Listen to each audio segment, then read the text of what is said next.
Қайырлы күн. Бүгін біз сіздермен географиялық қабықтың құрамы мен құрылысы туралы өтеміз. Жалпы алдыңғы сыныптарда географиялық қабық туралы ақпарат бізде бар. Географиялық қабық дегеніміз не? Ол жер шарының бір тұтас қабығы. Оның құрамдас бөлігі атмосфера, гидросфера, литосфера және биосфера. Олар бір-бірімен тығыз байланыста және үнемі зат пен энергия алмасу жүзеге асып отырады. Жалпы географиялық қабықтағы заттар қатты, сұйық, газ түрінде кездеседі. Географиялық қабық дегеніміз бұл ең ірі табиғат кешені. Табиғат кешені дегеніміз не? Табиғат кешені дегеніміз қалыптасуы, геологиялық даму тарихы, табиғи компоненттердің құрамы жағынан бір тектес аумақ екен. Ал енді оның қандай ерекшеліктері бойынша деп айтсақ, яғни геологиялық негізі ортақ табиғат кешенінің. Жер бедері бір тектес, ішкі сулары, топырақ, өсімдік жамылғысы, жануарлар дүниесі бір тектес.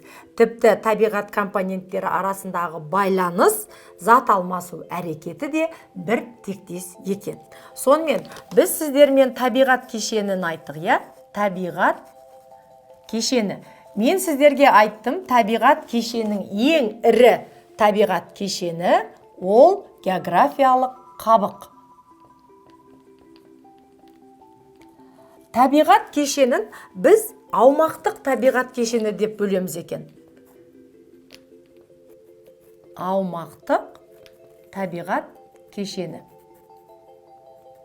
Ал аумақтық табиғат кешені немесе географиялық қабықтағы ең ірі табиғат кешендеріне ол материктер мен мұхиттар. Материктер және мұхиттар. Ал енді табиғат кешенін жалпы біз үш типке бөліп қарастырсақ болады екен.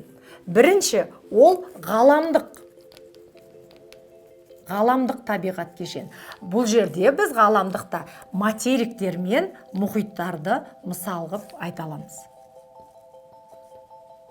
Екінші, региондық немесе аудандық деп айтсақ болады. Региондық немесе түсінікті болу үшін аудандық деп жазайық. Ал енді региондық, аудандық болғанда табиғат кешеніне не мысал болады? Мысалы, материктерде ол шығыс Европа жазығын айта аламыз мысал қылып, я? Каспий маңы ойпатын айта аламыз, Сахараны айтуға болады. Мысал қылып, тағы басқа дейік. Жарайды, бір мысал жазып, тағы басқа дейік. Мысалы, Орал тауы, бұның барлығы аудандық табиғат кешені болып табылады екен. Ал енді сулы аймақта, мұхитта қандай аудандық мысал болады? Мысалы, жерорта теңізі. Мысал бола ма? Иә, мысал болады. Бұл жергілікті немесе аудандық. Немесе Каспий теңізі.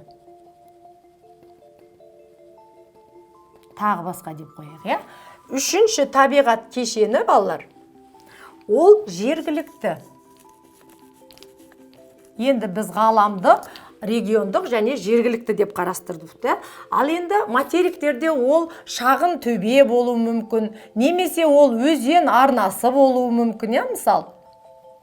Ал мұхиттарда ол шығанақтар немесе шағын кірмелер болуы мүмкін.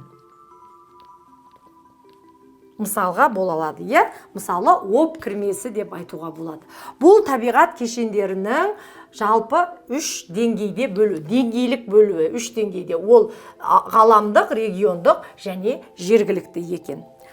Енді жалпы географиялық қабықтың шекарасына тоқталатын болсақ, ғалымдардың болжауы бойынша әртүрлі пікірлер болған. Оның жоғарғы шекарасы тропопауза деп айтқан. Яғни ол әрбір ендікте әртүрлі көрсеткішті көрсетеді екен. Яғни географиялық қабықтың, балалар, жоғарғы шекарасы. Әр ендікте әртүрлі болғандықтан мен бұны сіздерге жазып көрсетейін деп тұрмын. Ол полярда, балалар, 9-10 километрге дейін жетеді екен. Қоңыржай ендікте, яғни орталық бөлікте ендікте ол 12-13 километрге жетеді екен, ал енді тропикте 16-17 километрге дейін жетеді екен. Яғни жоғарғы шекарасы географиялық қабықтың тропопауза деп айтылады екен, Ал енді төменгі қабығы қалай айтылады? Төменгі қабығы дүниежүзілік мұхиттың ең терең жеріне дейін. Яғни мұхитта ол 11.022 метрге дейін болса төменгі шекарасы, ал құрлықта ол шөгінді жыныстардың 5-7 километрге дейін созылады екен. Оны мында жазайық, географиялық қабықтың төменгі шекарасы. Яғни мұхитта ол 11 километрге дейін жетеді екен, құрлықта 5-7 километрге дейін ғана жетеді екен. Яғни бұл географиялық қабықтың шекарасы жоғарғы және төменгі шекарасы туралы қарастырдық. Енді табиғат кешені деп айтымыз, осы табиғатқа адамның әсерінен пайда болған, адамның шаруашылық әрекетінен пайда болған кешендерді біз антропогендік кешендер деп айтамыз екен, балалар. Яғни адамның әсерінен пайда болған кешендер. Мысалы, біз ірі су қоймалардың бәрін мысалға айта аламыз, Бұқтырма су қоймасы, Шардара су қоймасы адамның іс-әрекетінің нәтижесінде пайда болған. Енді осы антропогендік кешендердің 3 түрі бар екен, балалар. Олар өндірістік, екінші ауыл шаруашылық, үшінші балалар қалалық антропогендік кешен. Ал енді адамның іс-әрекетіне байланысты өзгеріске ұшырау деңгейін де біз 3-ке бөлеміз екен. Олар аз өзгеріске ұшыраған, өзгерген және күшті өзгеріске ұшыраған антропогендік кешендер. Яғни адамның әсері бар деген сөз. Жалпы табиғаттағы компоненттер, географиялық қабықты құрап тұрған компоненттер, су, ауа, жер, олардың барлығы өзіне тән заңдылықпен дамиды. Бірақ олар жеке оқшау дами алмайды. Себебі географиялық қабықта заңдылықтар бар. Ал ол заңдылықтар туралы біз келесі сабақта айтамыз. Бүгінгі сабақ түсінікті болса, мен сіздермен қоштасамын. Сау болыңыздар.